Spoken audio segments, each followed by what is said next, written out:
A report by a Philadelphia city commissioner indicates there were hundreds of voter irregularities in that city this year.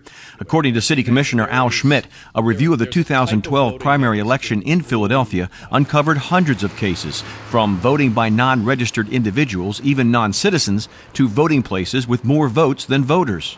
Some are fraud, some are clearly mistakes, but they are all voting irregularities, and they all impact the outcome of elections equally.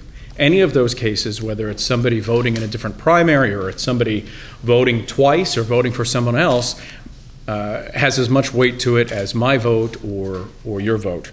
Schmidt says while some groups claim there is no voting fraud and others claim there are hundreds of thousands of cases, the truth is somewhere in between. But he says it's clearly a mistake to measure the extent of voter fraud by the amount of prosecutions. Whenever the discussion goes on about whether there's identity theft or voter fraud or voting irregularities, typically the answer is, well, you need to, how many cases have been prosecuted of this sort of thing? And if you were to use that as your guide, then jaywalking is a very infrequent thing that occurs in Philadelphia.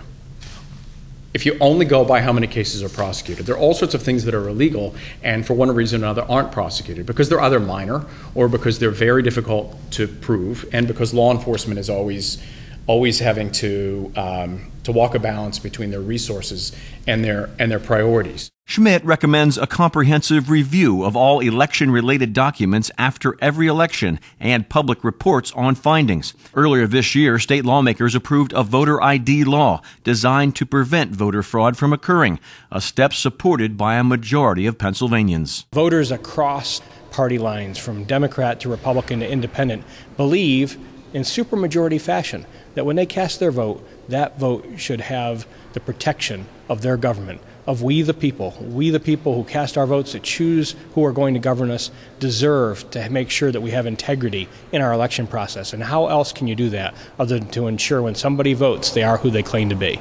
The voter ID law is facing court challenge, but the bill's sponsors say it was modeled after an Indiana law, which was upheld by the U.S. Supreme Court.